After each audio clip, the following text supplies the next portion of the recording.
الحمد لله رب العالمين والصلاة والسلام على الحبيب المصطفى أبي القاسم محمد اللهم صل على محمد وآل محمد. اللهم صل على محمد وآل محمد. اللهم صل على محمد وآل محمد وآله الطيبين الطاهرين وأصحابه المنتجبين ومن تبعه بإحسان إلى يوم الدين.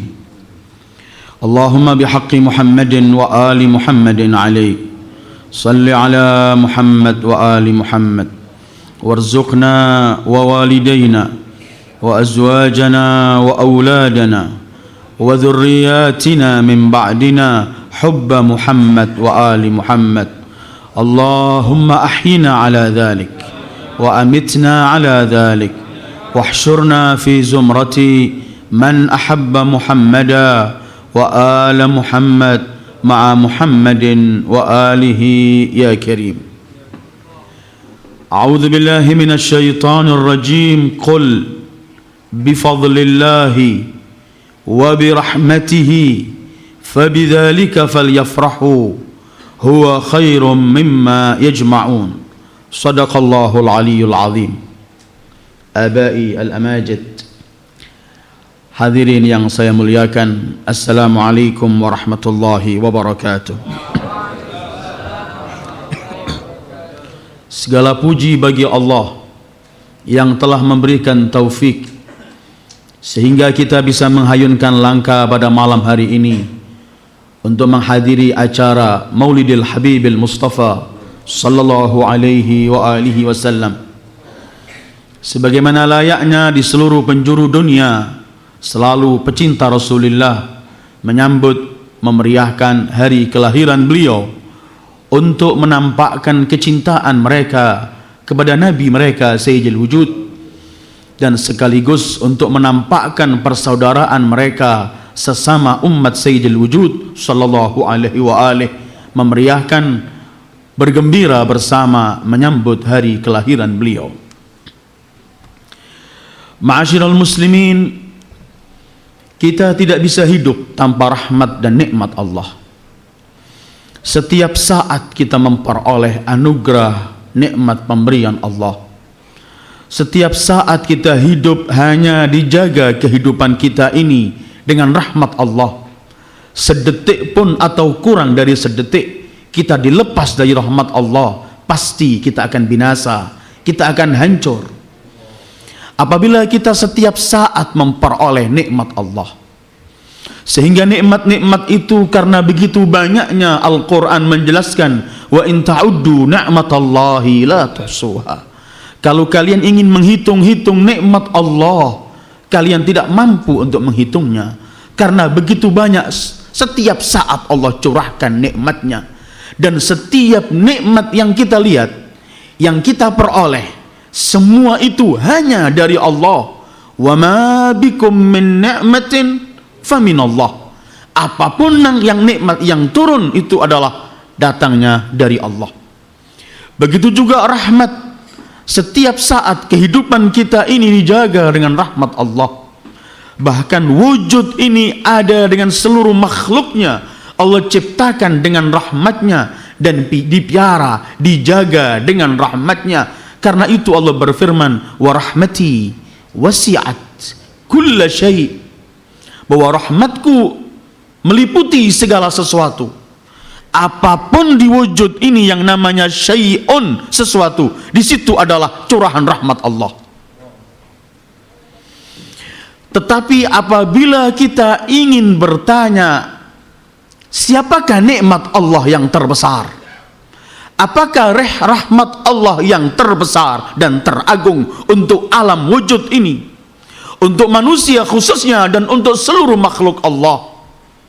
Pasti kita akan menemukan bahwa yang karenanya nikmat itu turun kepada kita, yang karenanya rahmat Allah turun kepada kita, maka kita bisa menyimpulkan bahwa nikmat Allah teragung, rahmat Allah terbesar adalah Sayyidil Wujud Muhammad sallallahu alaihi wa alihi.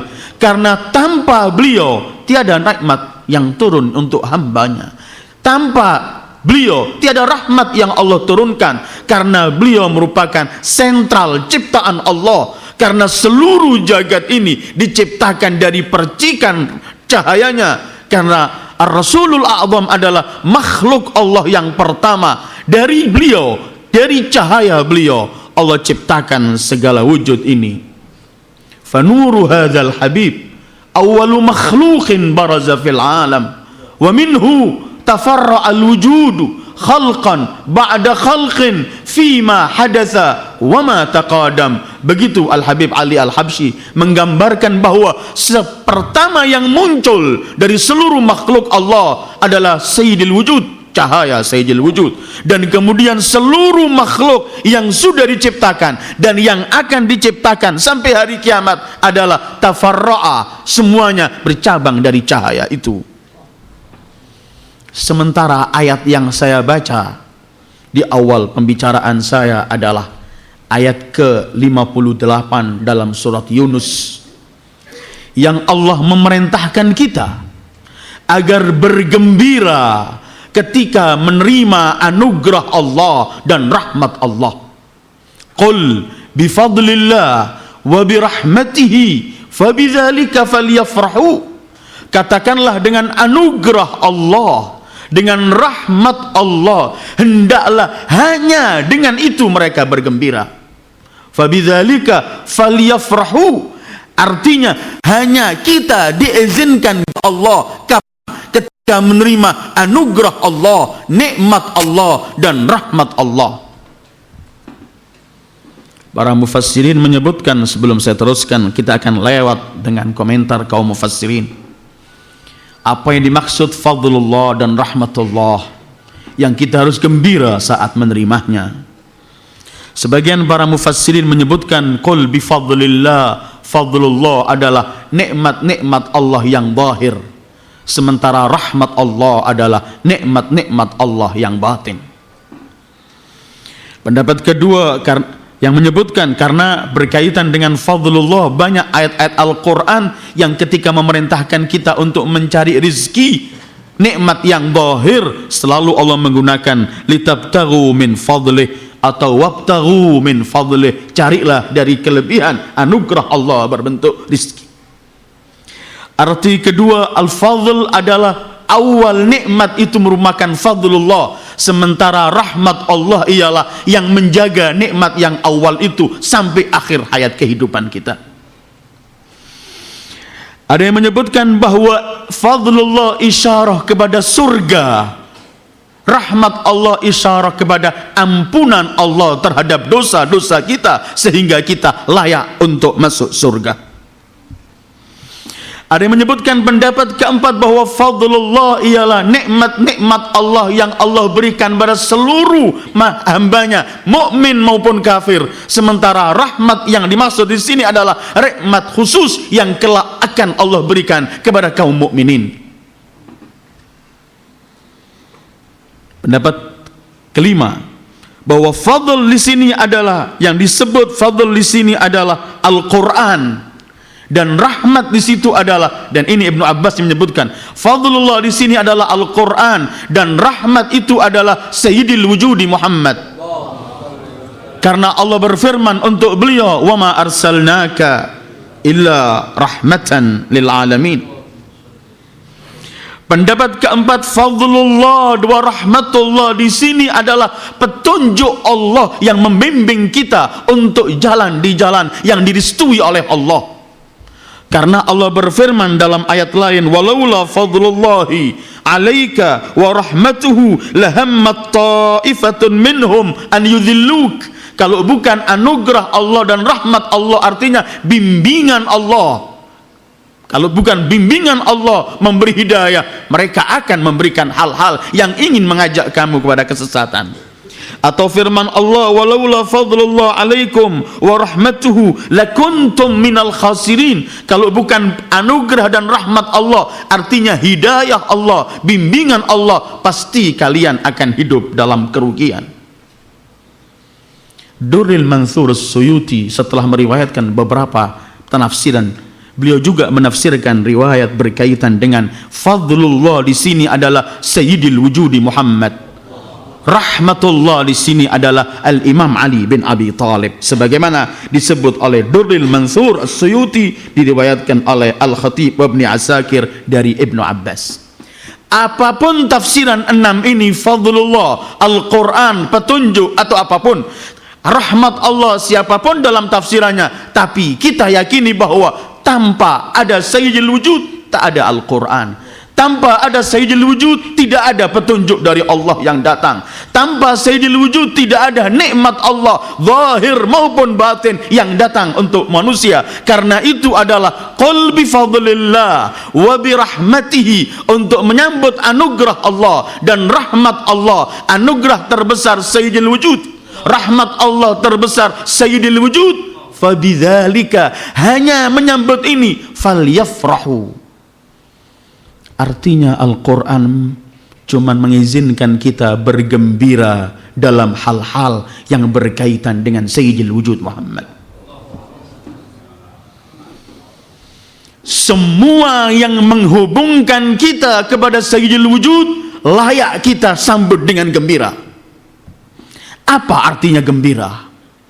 Apakah kita hanyut gembira dengan pesta? Apakah kita hanyut gembira hanya dengan tertawa? Apakah kita hanyut bergembira hanya kumpul bersenang-senang, makan bersama kemudian berpisah? Apakah ini kegembiraan yang diinginkan oleh Al-Quran untuk menyambut anugerah Allah terbesar Sayyidil Wujud? Apakah bentuk gembira semacam ini yang diizinkan oleh Allah untuk kita menerima nikmatnya dan rahmatnya? Sementara Al-Quran ada ayat yang melarang kita untuk bergembira. Ketika kita membaca dalam surat Qasas berkaitan dengan nasihat untuk tokoh konglomerat yang diabadikan oleh Al-Quran, yaitu Qarun, ketika firman Allah, la tafrah innallaha la yuhibbul farihin, jangan gembira, Allah tidak senang orang bergembira. Tapi ayat ini, falyafrahu, hendaklah kita bergembira. Apakah ada kontradiksi antara dua perintah bergembiralah dan larangan la tafrah, karena Allah innallaha la yuhibbul farihin?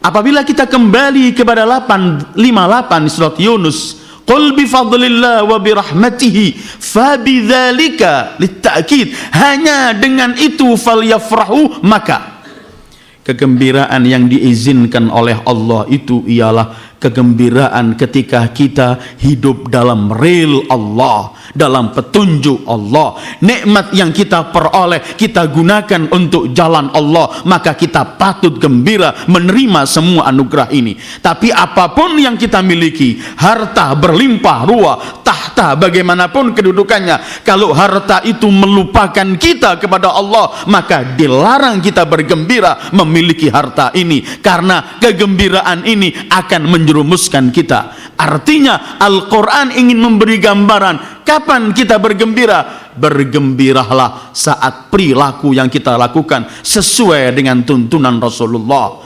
Bergembiralah kapan? Saat semua yang kita lakukan sesuai dengan apa yang diperintahkan oleh Allah. Bergembiralah saat semua anugerah yang Allah berikan kepada kita ini bisa kita gunakan untuk menuju kepada Allah. Semua yang tidak membawa kita kepada Allah, maka itu bukan nikmah tapi nikmah, bencana. Karena itu kadang-kadang Al-Quran menyebutkan anak istri itu fitnah. Kadang-kadang menyebutkan anak istri itu musuh. Apakah kita mendolimi istri kita, atau Al-Quran mendolimi istri dan anak? Bukan semua istri dan anak fitnah. Bukan semua istri dan anak nikmah.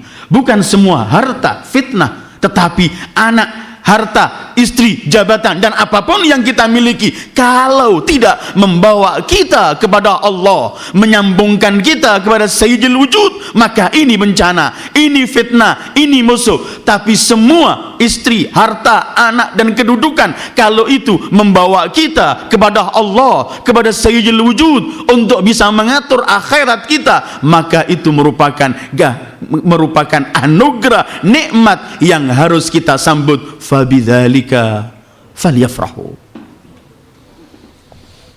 Jangan cuman kita bangga, gembira dengan tahta harta yang belum pasti menyampaikan kita kepada Allah.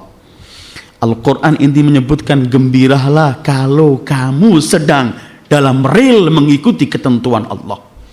Bergembira mendapatkan keuntungan kalau keuntungan ini kamu peroleh melewati jalur yang diizinkan oleh Allah. Tapi sedihlah karena bahkan ada riwayat mengatakan al-huznu syiarus salihin. Sedih itu adalah syiar yang ditampilkan selalu orang-orang soleh, selalu sedih. Kapan sedih? Sedihnya itu cuman mikiri akhirat. Sedihnya itu mikiri kalau ia sedang jauh dari Rasulullah. Itu silahkan kita sedih. Disebutkan ada satu cerita, katanya seorang istri melihat suaminya sehari-hari sedih dan nangis terus. Datang sang istri berkata, apa sih yang ada padamu? Kalau kamu sedih memikiri dunia, makan yang harus kita makan dan semua ini, kenapa kamu memikirkan, kamu sampai sedih mengenai hal yang bukan di tangan kita, mengenai hal yang sudah dijamin oleh Allah?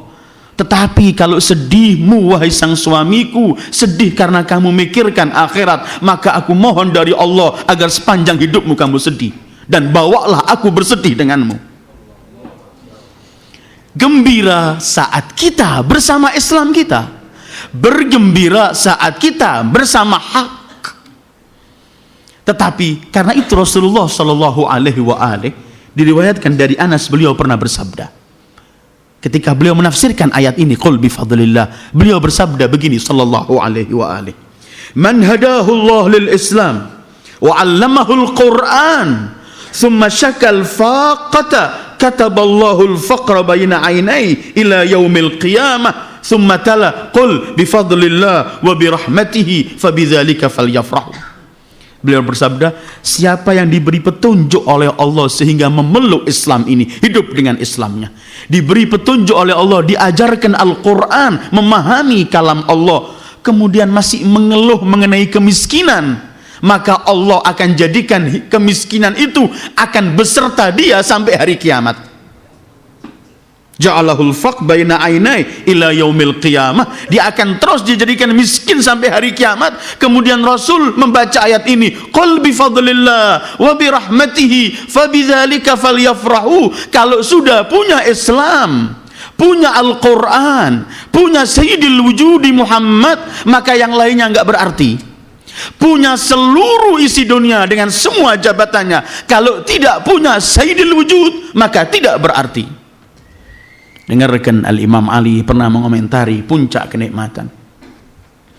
Beliau menyebutkan, kullu na'imin dunal jannati mahqur wa kullu bala'in dunan nari afiyah. Semua kenikmatan yang enggak membawa kamu ke surga mahqur, hina, bukan kenikmatan itu. Dan semua bencana, cobaan yang enggak membawa kamu ke neraka, jangan anggap bala dan cobaan, anggaplah afiyah, enggak ada masalah di balik itu. Ayyuhal ikhwah, tiada yang lebih pantas kita untuk bergembira melain menyambut Sayyidil Wujud Muhammad. Tapi kegembiraan ini jangan cuma gembira sampai menyambut saja, tapi kegembiraan itu ialah kita menerima nikmat ini, kemudian syukur kita terhadap nikmat ini ialah untuk kita mendekatkan diri kepada beliau. Apa yang kita bayangkan kalau kita ini enggak tergolong umat Muhammad sallallahu alaihi wasallam? Bukankah ini merupakan anugerah Allah besar? Nabi Allah Musa termasuk ulil azm, dalam munajatnya Musa berkata, Allahumma ja'alni min ummati Muhammad. Ya Allah, jadikan aku tergolong dari umat Muhammad. Kita tidak pernah kita mohon, tapi begitu Allah memberikan anugerah, kita dilahirkan, dijadikan sebagai umat Muhammad, dan ini anugerah besar. Kelak di hari kiamat disebutkan, ketika di hari kiamat seluruh makhluk Allah dari semua umat-umat Nabi terdahulu, mereka di sana akan menemukan cahaya yang terang benderang. Setiap umat bertanya, siapakah ini? Nabi para anbiya menjawab umat mereka masing-masing, yang sedang kalian lihat ini adalah dari umat Muhammad. Dari apa mereka memperoleh cahaya ini? Kata umat mereka terhadap kepada nabi-nabi mereka, umat ini selalu mendahului setiap melakukan perbuatan, mereka dahului dengan menyebut nama Allah, Bismillahirrahmanirrahim, dan itulah cahaya Bismillahirrahmanirrahim. Kita dijadikan umat Muhammad. Kapan kita pernah duduk kemudian mensyukuri nikmat ini? Bukankah kita menjadi umat yang terbaik? Kuntum khaira ummatin ukhrijat linnas. Kalian menjadi umat yang terbaik yang Allah keluarkan untuk umat manusia.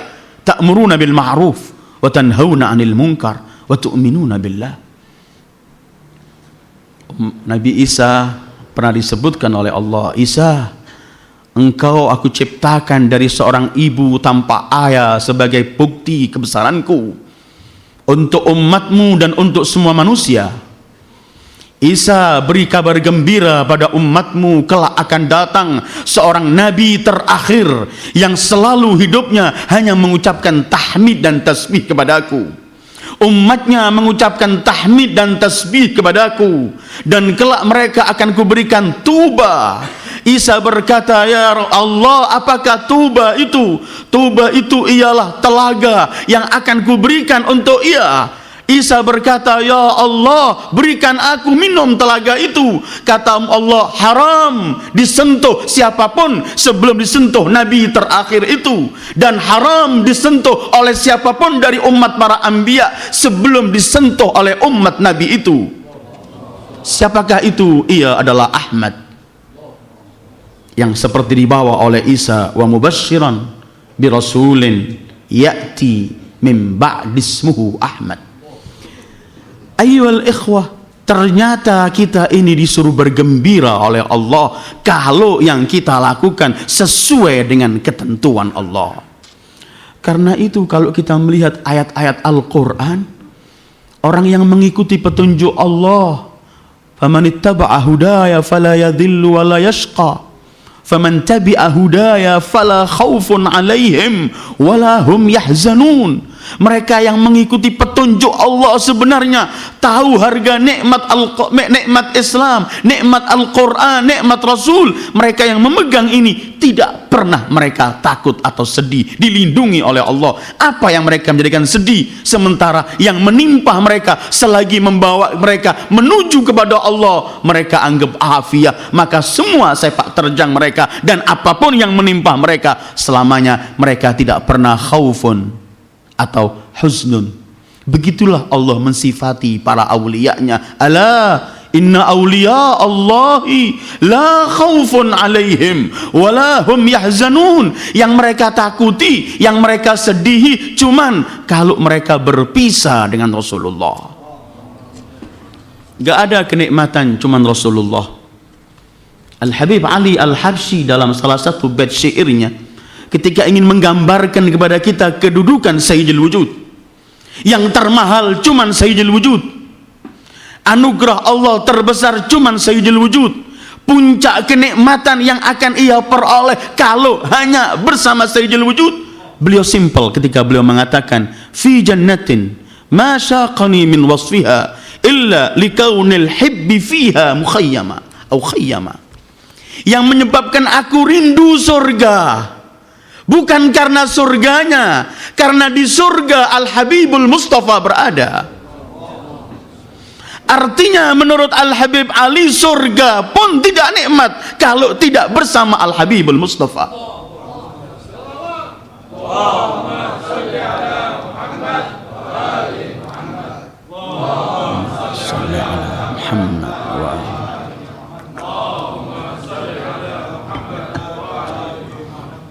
Ini persis yang ditulis oleh sejarah ketika ada seorang yang selalu mencintai Rasulullah. Setiap hari ia datang hanya melihat wajah Rasulullah, baru gembira dia. Allahumma salli ala Muhammad wa ali. Kehidupannya cuman ini. Dan suatu hari beliau ungkapkan di hadapan Rasulullah, demi Allah ya Rasulullah, Kalau bukan aku ini mampu melihat wajahmu, duduk bersamamu, aku lebih senang hidup di dalam bumi, artinya lebih senang mati daripada hidup. Aku yang menyebabkan aku masih senang hidup bergairah ini, bisa memandang wajahmu, mendengarkan ungkapanmu. Suatu setiap hari ia datang melihat Rasulullah. Suatu hari ia datang bergemetar tangannya, pucat wajahnya. Rasul yang paling peduli kalau melihat sahabatnya. Apa yang duduk dengan beliau, yang sakit, yang pucat, beliau paling peduli sallallahu alaihi wasallam. Ketika melihat orang ini pucat, beliau tanya, "Kenapa kamu? Kamu sakit kah?" "Tidak ya Rasulullah. Aku tidak sakit. Cuman tadi aku berpikir waktu aku di rumah, nanti kalau aku mati, aku kan manusia biasa ya Rasulullah. Kalau aku nanti mati, kalau sampai aku masuk surga, pasti surgaku dijauh, di paling bawah. Sementara kamu ya Rasulullah, surgamu paling tinggi. Bagiku apa sih nikmat surga kalau nggak bisa memandang wajahmu ya Rasulullah?" Orang ini ingin menyebutkan bahwa surga pun nggak ada artinya kalau tidak bisa bersama Rasulullah. Orang ini belum keluar, Jibril turun membawa ayat, "Man yuti'illaha war rasul fa ulaika ma'al ladzina an'ama Allahu 'alaihim minan nabiyyin was-siddiqin wasyuhada was-salihin wa hasuna ulaika rafiqa." Siapa yang taat pada Allah dan Rasulnya kelak dibangkitkan dengan para anbiya, para siddiqin, para syuhada, para salihin, dan sebaik-baik kawan di sana adalah mereka. Orang ini menggambarkan bahwa nikmat terbesar adalah cuman melihat Sayyidul Wujud, hidup bersama Sayyidul Wujud, dan cuman ini layak bergembira. Dengarkan putri kesayangan Rasulullah, Fatimah Az-Zahra Bad'atul Mustafa. Ketika ia ingin menggambarkan apa sih kenikmatan dunia ini, ketika Sayyidah Fatimah ingin menggambarkan kenikmatan dunia yang kita sibuk dengan keadaan ini, menurut Siti Fatimah cuma 3 hal. Ketika beliau berkata, "Hubbiba ilayya min dunyakum thalath." Yang aku cintai dari dunia kalian cuma 3. Pertama, an-nadharu ila wajhi Rasulillah, wa tilawatu kitabillah, wal infaqu fi sabilillah. Yang ku cintai cuma 3 dari dunia ini: memandang wajah Rasulullah, membaca kitab Allah Al-Quran, dan berinfak di jalan Allah. Selain 3 ini gak berarti menurut Sayyidah Fatimah Az-Zahra. Yang membawa kita untuk mampu membawa kita mencintai Rasulullah, mencintai Al-Quran, mencintai Islam ini, baru itu yang layak dan lazim untuk kita cintai. Kadang-kadang kita cuma membaca itu doa memang, tapi sebenarnya semua doa yang diajarkan Rasul punya arti. Kita sering membaca itu ketika kita membaca ratib, baca doa, kunut kita dan semuanya. Ketika Rasul bersabda, "Dzaqa ta'mal iman man radhiya billahi rabba wa bil islami dina wa bi Muhammadin sallallahu alaihi wa alihi nabiyyan wa rasula." Yang akhirnya kan kita buat suatu doa, radhina billahi rabba wa bil islami dina wa Muhammadin sallallahu alaihi wasallam nabiyyan wa rasula. Tapi Rasul mengomentari ini, dzaqa ta'mal iman, orang akan merasakan manisnya iman. Siapa mereka? Yang telah rela, radhiya billahi rabba, rela menerima Allah sebagai Tuhannya, menerima semua ketentuan Allah, apapun yang ia terima rela. Kedua, wabil islami dina, memilih Islam sebagai agamanya. Ketiga, memilih Sayyidul Wujud Muhammad sebagai nabinya. Artinya kalimat ini, orang yang hidupnya sepanjang hidupnya cuman dinaungi hal 3 ini, rela dengan ketentuan Allah. Semua sepak terjangnya hanya sesuai dengan garis-garis yang ditentukan oleh Islam. Semua yang ia lakukan hanya sesuai dengan apa yang ditentukan oleh Sayyidul Wujud Muhammad. Orang ini akan memperoleh halawatal iman. Kadang-kadang kita melihat orang yang sama Rasulullah itu mendapatkan penderitaan, mungkin disiksa orang, diganggu, dimusuhi, tapi ia dalam hal semacam itu ia merasakan ladzah, ada halawah, kenikmatan tersendiri yang ia sedang nikmati di hadapan Allah. Disebutkan salah satu aulia Allah, ulama, ketika adanya fitnah sehingga ia harus dalam pemerintahan yang zalim, ia harus dipenjara, kemudian dicambuk di penjara. Murid-muridnya hanya mampu melihat, nggak mampu menolong. Setiap Al-Gojo memukul gurunya, setiap mereka menangis. Tapi murid-murid itu heran, karena setiap Al-Gojo memukul ia lihat muridnya, gurunya senyum. Nggak lama sampai pingsan gurunya ini. Ketika pingsan dibersihkan, darah mengalir. Ketika bangun, siuman, dia cuma teriak, cepat-cepat siapkan wudhu, aku mau sholat. Murid-muridnya berkata, guru kami, guru kita, setiap kami melihat mereka memukul Anda, kami nangis. Tapi kami aneh, kami melihat Anda senyum, biasa. Apa yang terjadi? Kata gurunya, ra'aitum yadayil jallad wa ana ra'aitu yaday rabbil ibad. Antum cuman menyaksikan tangan Al-Gojo, di situ aku menyaksikan rahmat Allah sedang Allah curahkan kepada aku. Fabidzalika falyafrahu. Orang yang bersama Rasulullah, bersama Islam, bersama Al-Qur'annya tidak pernah akan sedih. Yang ia sedihkan ialah kalau ia jauh dari Allah, jauh dari Rasulullah. Lain dari itu murah, nggak berarti. Ini yang disebutkan tadi oleh Habib Ali atau orang tadi yang datang Rasulullah. Surga pun murah kok. Surga dengan semua kenikmatannya, kalau tidak ada Al-Habibul Mustafa, bagi pecinta Rasulullah, surga pun murah. Ayyuhal ikhwah, tinggal sebenarnya apa yang menjadikan kita tidak pergi kepada Rasulullah. Kita sudah percaya apa sabda beliau, kita sudah meyakini kebenaran beliau, tetapi kadang-kadang amal perbuatan kita menyimpang dari beliau. Sebenarnya apa yang ada di sini? Padahal jaminan Allah sudah pasti. Orang tersebut akan memperoleh kemanisan iman. Orang tersebut akan hidup bahagia dunia dan akhirat. Tidak ada kebahagiaan kecuali melalui Rasulullah. Innama kana qaulal mu'minin idza du'u ila Allah wa rasulih liyahkuma bainahum an yaqulu sami'na wa ata'na wa ulaika humul muflihun.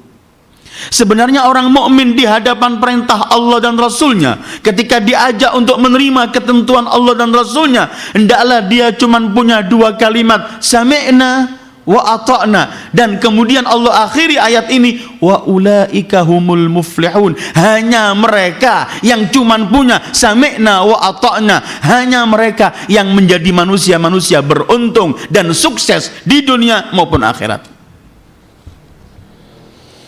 Yang kita cari adalah yang menjauhkan kita dari Rasulullah. Akhirnya kebahagiaan gak pernah datang pada kita. Keliru jalan kalau kita mencari sesuatu tidak melalui pintunya. Kita nampaknya lebih dekat, tapi nyatanya tambah jauh. Yang bisa menghubungkan kita cuma Rasulullah. Apa yang kita harapkan? Kemuliaan harus melalui Rasulullah. Walillahil izzah walirasulih walil mu'minin. Kecintaan Allah untuk kita tidak pernah akan datang kalau enggak melalui Rasulullah. Karena mengikuti Rasulullah baru datang kecintaan Allah pada kita. Qul in kuntum tuhibbunallah fattabi'uni yuhibbukumullah. Baru Allah mencintakan. Apapun, meminta ampun. Kita minta ampun dengan semua kesalahan kita. Dengarkan firman Allah. Zalamu anfusahum ja'uka fastaghfarullah wastaghfara lahumur rasul lawajadullaha tawwabar rahima.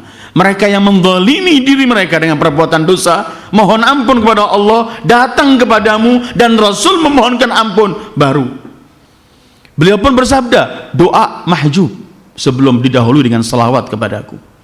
Semua ini tidak akan sampai kecuali melalui beliau. Sampai Allah memberikan keamanan untuk umat manusia, umat beliau tidak memperoleh siksaan seperti umat-umat terdahulu juga karena beliau. Wa ma kana Allah liyu'adzibahum wa anta fihim. Tinggal kalau kita hadirkan Rasulullah bersama kita sebagai yang akan membawa kita kepada kebahagiaan, baru kita akan memperoleh kebahagiaan, dan di sana baru kita bergembira. Fabidzalika falyafrahu. Ayyuhal ikhwah, kalau tidak ada hubungan dengan Rasulullah, kita harus sedih sebenarnya. Kita menangis kalau kita jauh dari Rasulullah. Karena Kalau sudah jauh dari Rasulullah, jauh dari semuanya. Jauh dari nikmat Allah, jauh dari rahmat Allah, jauh dari cahaya Allah, jauh dari segala kebaikan yang turun dari Allah. Karena kebaikan itu cuman adanya bersama Rasulullah. Ya ayuhan nas qad ja'akumur rasulu bil haqqi mir rabbikum fa aminu khairan lakum. Kalau kalian beriman, kalian yang untung. Artinya untuk memperoleh kebaikan yang kemudian layak bergembira, tidak ada jalan kecuali Rasulullah sallallahu alaihi wa alihi. Karena itu kemudian kita menemukan ayat-ayat dalam Al-Quran yang akan saya lewati dalam surat Yunus tadi, surat Zukhruf atau surat Ali Imran.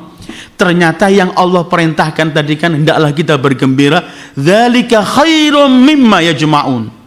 Qul bifadlillah wa birahmatihi fabidzalika falyafrahu huwa khairum mimma yajma'un. Surat Yunus. Atau surat Ali Imran, wala in qutiltum fi sabilillah aw muttum la maghfiratun minallah wa rahmatuh khairun mimma yajma'un. Atau kita melihat dalam surat Zukhruf, setelah Allah membagi kekayaan manusia di dunia, sebagian ada yang kaya, sebagian ada yang miskin, untuk saling bantu membantu, yattakhidha ba'dhuhum ba'dan sukhriya, Allah akhiri wa rahmatu rabbika khairun mimma yajma'un. Ternyata semua yang kita kumpulkan dari harta, kedudukan, sambutan orang, tepuk tangan orang terhadap kita, sanjungan, semua ini tidak berarti. Yang berarti ialah cuman kalau kita memperoleh rahmat dan anugerah dari Allah.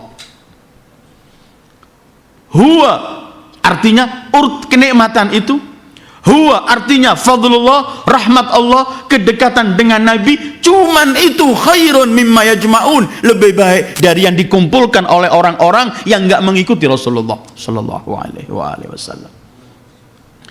Ayyuhal ikhwah, kalau kebaikan kita cuman bersama Rasulullah, kalau keberuntungan kita cuman bersama Rasulullah, kalau kesuksesan kita cuman bersama Rasulullah, penyakit yang ada pada kita ini cuman kurangnya kita percaya dengan Rasulullah. Kita semua akan marah, dan maaf, orang dikatakan gak percaya Rasulullah itu marah karena yakinnya dia telah beriman pada Rasulullah. Orang akan marah kalau dikatakan dia tidak percaya dengan Rasulullah. Tapi sepak terjang sebagian dari umat Islam ini, sepak terjang dan perilaku yang menunjukkan mereka belum percaya dengan Rasulullah. Karena kalau percaya dengan Rasulullah, tidak pernah ragu dengan semua ketentuan beliau, tidak pernah mundur dengan semua yang telah beliau janjikan. Yang menjadikan kita zigzag dalam kehidupan ini, kepercayaan sebenarnya belum kita miliki.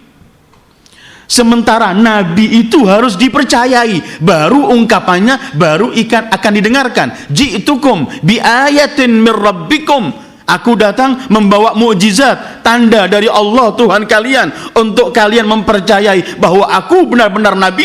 Setelah ji'tukum bi ayatin min rabbikum, baru ada seruan fattaqullaha wa ati'un. Saya ingin akhiri dengan satu kejadian yang terjadi kepada Abu Dzar, salah satu sahabat Rasulullah. Abu Dzar ini salah satu sahabat yang terkenal begitu mencintai Rasulullah. Sering saya ungkapkan, tapi tidak salah kalau selalu kita dengungkan cita-cita semacam ini untuk mendekatkan diri kita pada Rasulullah, kemudian pantas untuk kita bergembira. Abu Dzar ini pada salah satu perang Tabuk, beliau terlambat karena untanya sudah tua. Di tengah jalan lagi untanya nggak mau duduk, nggak mau lagi berdiri, nggak kuat. Bahkan ada yang menyebutkan sampai mati ditinggal di Sahara ini. Jadi Rasulullah sudah jauh melewati 2 hari, Abu Dzar baru jalan sendirian. Sebagian orang-orang munafikin mulai berbicara, ya Rasulullah, Abu Dzar mungkin tergolong mereka orang-orang yang nggak mau perang Tabuk, orang-orang munafikin. Kata Rasulullah, tidak. Setelah untanya hilang, unta nggak bisa dibawa, dia jalan kaki Abu Dzar sendiri di Sahara. Musim panas hari itu. Bekalnya habis. Dalam dahaga dia jalan sampai melihat pernah ada kabilah yang pernah lewat situ kemudian ditinggalkan, ada sisa air di tempat itu. Ketika ia lihat air, langsung gembira dia untuk menyambung hidupnya di Sahara. Dia ambil air. Ketika ia meminum air, persis air sudah mau sampai di bibirnya, dia berhenti. Apakah sudah minum Habibi Muhammad sallallahu alaihi? Apakah Rasulullah sudah minum? Nggak berani minum dia. Dimasukkan ke kirbah air itu, ditempatkan di air, tempatnya air, kemudian dibawa air itu. Ia berjalan, dahaga, membawa air, tapi nggak minum karena ia belum tahu sudahkah minum kekasihnya Sayyidul Wujud. Dibawa, terus ia jalan, terus sambil rindu melihat Rasulullah sudah terlambat. Rasulullah sudah berkemah satu tempat dengan para sahabatnya. Kemudian dari jauh nampak ada bayangan. Para sahabat mendekati Rasulullah. Rasulullah ada dari jauh nampak bayangan seperti orang datang. Rasulullah menyaksikan, spontan beliau berkata, bersabda sallallahu alaihi wa alihi, kun Abu Dzar. Mudah-mudahan itu Abu Dzar. Memang dia hidup sendiri dan kelak mati sendiri. Tidak jauh memang. Ternyata tambah dekat nampak itu kalau Abu Dzar jalan. Persis mau nyampe kepada perkemahan Rasul dengan para sahabatnya, jatuh pingsan Abu Dzar, enggak kuat sudah. Ketika jatuh, lari Rasulullah manggil sahabatnya, Alma, Alma, ambilkan air. Ini dahaga orang ini. Rasulullah ketika mendekati, kemudian beliau teriak, cepat-cepat air. Mendengar suara Rasulullah, Abu Dzar siuman. Spontan melihat wajah Rasulullah, merasa ia hidup kembali. Datang air, kata Rasulullah, Abu Dzar, ishrab, minum Abu Dzar, kamu dahaga. Ia menjawab, ya Rasulullah, aku membawa air. Ajib, Rasulullah kemudian memandang dia, Abu Dzar, kamu membawa air, tapi dalam keadaan dahaga. Kenapa ya Abu Dzar? Tadi aku mau minum, tapi aku takut. Aku belum tahu pasti engkau sudah minum atau belum ya Rasulullah. Ini Abu Dzar, kecintaannya pada Rasulullah. Tapi dengarkan doa Abu Dzar, berkaitan dengan tasdik, kepercayaan itu yang mendorong kita untuk mendekatkan diri pada Rasulullah. Diriwayatkan Abu Dzar pernah melewati Rasulullah, lewat di depan Rasulullah. Rasulullah di pojok keluar Madinah, antara salah satu di Madinah, Zuqaq artinya kampung di Madinah, gang di Madinah dekat masjid. Rasulullah sedang berbicara, dua orang serius dengan sahabatnya yang bernama Dihya Al-Kalbi. Dihya Al-Kalbi ini pun ajib, seorang sahabat Rasulullah yang mempunyai kedudukan tinggi juga. Karena ketika ia masuk Islam, dia datang pada Rasulullah mendengarkan Islam, dia salah satu raja Arab saat itu. Dia bilang, ya Rasul, ketika Rasul salat subuh, Jibril datang, ya Muhammad sebentar lagi datang, Dihya Al-Kalbi akan datang kepadamu. Rasul sudah siap-siap, beliau ambil serbannya, kemudian Rasul berkata, hei Dihya, silahkan duduk di sini. Melihat kemuliaan Rasulullah, nangis Dihya, dicium serban itu. Kemudian ia berkata, tawarkan kepadaku ya Muhammad, apa yang kamu bawa? Rasulullah menawarkan Islamnya, spontan masuk Islam dia. Ketika masuk Islam terus nangis Abu Dihya. Kata Rasulullah, kenapa kamu nangis? Ya Muhammad, aku punya dosa yang besar sekali, banyak dosaku. Kata Rasulullah, Allah mengampuni dosamu. Besar ya Rasulullah, sambil nangis. Apa yang kamu lakukan? Aku ini paling takut kalau aku melihat anak perempuanku dikawin lelaki. Karena itu aku sudah membunuh 60 anak perempuanku. Rasul mendengar ini, alangkah besarnya dosa ini. Spontan Jibril datang, turun, menyampaikan salam Allah, kemudian menyampaikan kepada Rasulullah, ya Muhammad, Allah menyampaikan salam padamu ketika Dihya mengucapkan asyhadu an la ilaha illallah wa anna Muhammadar Rasulullah, telah ku ampuni dosanya selama 60 tahun, apalagi 60 anak ini. Tahukah kita Rasulullah mendengar ini, nangis beliau. Ketika nangis beliau mengangkat tangan, ya Allah, kalau dosa 60 tahun kamu ampuni karena Dihya mengucapkan kalimat syahadah ini, umatku yang mengucapkan beribu kali, tidakkah engkau ampuni dosa-dosa mereka ya Allah? Ini yang diingat Rasulullah. Abu Dzar melihat Rasulullah serius bersama Dihya. Abu Dzar lewat nggak memberi salam, dia anggap senang, serius mereka. Ternyata itu bukan Dihya, Jibril. Dalam riwayat memang selalu Jibril kalau datang berbentuk Dihya Al-Kalbi. Ketika Abu Dzar lihat Rasulullah lewat saja nggak memberi salam, kata Jibril yang berbentuk yang berupa Dihya, Jibril biasa berbentuk manusia seperti Isa, fatamatsala laha basharan sawiyya. Katanya Jibril, ya Muhammad, Abu Dzar lewat nggak mengucapkan salam. Demi Allah, kalau ia menyampaikan salam, pasti ia akan mendapatkan salam dari kami para malaikat. Tapi ya Muhammad, nanti kalau aku sudah pergi, tanyakan kepada Abu Dzar. Abu Dzar punya doa yang sangat terkenal di langit dan digemari oleh para malaikat. Selesai Jibril dengan Rasulullah pergi, Rasulullah mencari Abu Dzar, dipanggil, Abu Dzar kemari. Tadi kamu kenapa lewat nggak mengucapkan salam? Iya ya Rasulullah, aku lihat kamu sedang serius dengan Dihya al-Kalbi. Aku takut mengganggu keseriusanmu. Rasulullah bersabda, Dihya, Abu Dzar, tadi itu bukan Dihya tapi Jibril. Dan ia berkata, coba kamu menyampaikan salam, pasti kamu akan memperoleh salam dari para malaikat. Abu Dzar sedih. Salam para malaikat nilainya besar. Itu yang kadang-kadang kita nilai di malam-malam Lailatul Qadar, ketika kita sholat, rukuk, sujud, ihya'ul lail baca, ketika kita akan memperoleh salamun hiya hatta matla'il fajr.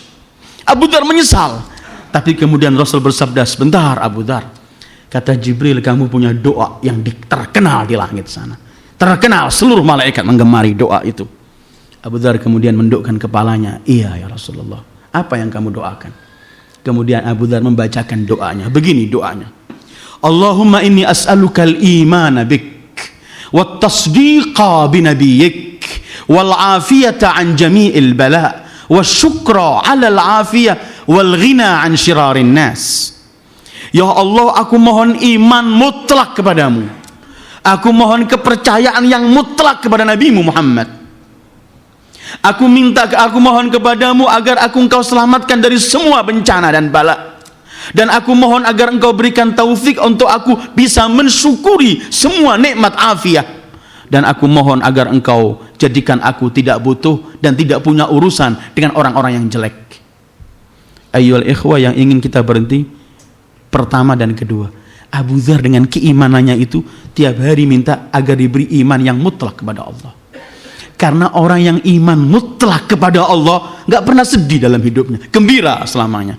Kapan orang yang mukmin mutlak kepada Allah sedih? Karena orang yang mukmin hakiki, ia meyakini bahwa semua yang Allah berikan kepadanya yang terbaik untuknya. Kapan ia akan merasa sedih atau ngersulo, kata orang Jawa, atau mengeluh di hadapan Allah? Dia akan yakini semua ketentuan Allah untuk dia yang terbaik, ia akan terima. Qul la yusibana illa ma kataballahu lana bukan alaina.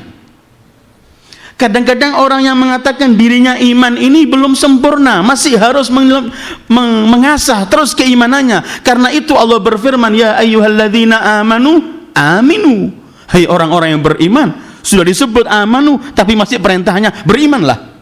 Atau Allah berfirman, wa ma yu'minu aktsaruhum billah illa wa hum musyrikun. Yang diminta oleh Abu Dzar al-iman bik, orang yang menerima ketentuan Allah. Al-Imamul Baqir beliau pernah mengatakan, demi Allah, kalau besok pagi ini aku bangun tidur, aku kaya atau miskin, aku sakit atau sehat, aku menghadapi problem atau tidak, semua aku terima dengan senang, karena aku yakin Allah tidak memberikan kepadaku kecuali yang terbaik. Wa asa an takrahu syai'an wa huwa khairun lakum wa asa an tuhibbu syai'an wa huwa syarrun lakum wallahu ya'lamu wa antum la ta'lamun. Dalam kehidupan kita sering mendikte Allah, kita anggap kita mengatur Allah, yang kita yang mengetahui kebaikan, sementara Allah yang tahu. Pasti Allah berikan yang terbaik di waktu yang terbaik. Pernah saya ceritakan, ada seorang wanita datang kepada Nabi Allah Daud, langsung teriak-teriak wanita ini, ya Nabi Allah Daud, Allah itu adil atau tidak? Nabi Daud melihat Allah al-adlul ladzi la yajur, mutlak keadilan, enggak pernah memiliki kezaliman. Teriak lagi wanita ini, ya Nabi Daud, Tuhan Allah itu adil atau zalim? Nabi Daud lebih keras suaranya, apa yang terjadi padamu wahai wanita? Kata wanita itu begini, aku ini janda, punya 3 anak perempuan, aku yang menghidupi mereka, aku kerja membuat benang, merajut benang. Kalau sudah aku buat benang, aku jual benang itu. Tapi semalam aku sudah siapkan benang untuk aku jual, dan itu hasilnya untuk makanku dan anak-anakku. Semalam diambil oleh burung, dibawa terbang. Bukankah Allah tahu kalau cuman itu kekayaanku dan cuman dari situ aku makan, dan untuk anak 3ku yang yatim ini di mana letak keadilan Allah ya Daud? Protes wanita ini. Nabi Daud belum menjawab. Jaga pintu Nabi Daud datang untuk berkata, ya Nabi Allah Daud, ada 10 orang datang ingin menghadap padamu. Nabi Daud berkata pada wanita, kamu duduk sebelah dulu. Disuruh masuk 10 orang itu. Ketika masuk mereka, salah satu mereka berbicara, ya Nabi Daud, ini kami serahkan untuk anda 1000 dinar. Infakkan kepada siapa yang kamu kehendak. Kata Nabi Daud, apa? Uang apa dan untuk siapa? Terserah kamu, ini uang nazar kita. Apa yang menjadikan kalian bernazar? Kami semua ini adalah pedagang. Semalam kami di laut dengan perahu yang kami tunggangi, pecah salah satu kayu dari perahu kita. Masukkan air, hampir kita tenggelam. Kemudian kita semua bernazar, kalau selamat masing-masing kita mengeluarkan 100 dinar. Dalam keadaan kesulitan, ada seekor burung melemparkan satu tempat dan penuh dengan benang. Dengan benang itu kami ikat sehingga kayu kami selamat, perahu kami selamat. Nabi Daud langsung menoleh pada wanita, kepada mereka dulu, uang 1000 itu milik wanita ini. Kemudian Nabi Daud berkata, hai seorang wanita, Allah mengajak kamu bisnis dengan 1000 dinar, kamu marah. Tadi itu rajutan kalau dijual cuma 5 dinar. Tapi ketentuan Allah, al-mu'min al-haqiqi, tidak pernah sedih karena semua ketentuan Allah pasti ada hikmah dan ia terima dengan raditu billahi rabba. Dan hidupnya pasti falyafrahu, gembira selagi bersama Allah. Keimanan doanya Abu Dzar untuk iman mutlak kepada Allah. Kedua, minta agar diberi tasdik, percaya yang mutlak pada Rasulullah. Sekelas Abu Dzar setiap saat masih minta at-tasdik binabiyik. Karena memang hanya dengan tasdik, mempercayai Nabi mutlak, baru seorang akan meraktekkan firman Allah, wa ma atakumur rasulu fakhudhu wa ma nahakum anhu fantahu. Kita mengikuti Rasul dan tidak itu tergantung kepercayaan kita pada Rasulullah. Karena itu para nabi diberi mukjizat agar umatnya percaya dulu, baru mereka diajak dan diperintahkan.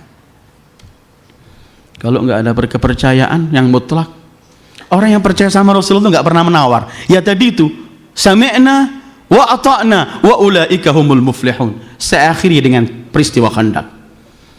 Waktu Khandaq ini kan Rasulullah menggali parit dengan para sahabatnya dalam keadaan nggak ada persiapan makan. Gotong royong beliau menggali parit, nggak ada persiapan makan. Sehingga Siti Fatimah pernah menyebutkan di hari Khandaq, ayahku ketika menggali Khandaq parit dengan para sahabatnya, aku mendapat sekeping roti. Aku lihat roti ini, aku pun memerlukan dan keluarga, tapi aku dahulukan abah ayahku Muhammad sallallahu alaihi wasallam. Siti Fatimah lari mencari Rasulullah membawa sekeping roti. Beliau katakan, ya abata, wahai ayahku, ada sekeping roti ini dan aku yakin kamu yang layak untuk memperoleh. Beliau menerima sekeping dari putrinya ini, kemudian beliau bersabda, putriku Fatimah, demi Allah, inilah roti yang pertama masuk ke perut ayahmu setelah 3 hari nggak kemasukan apa-apa.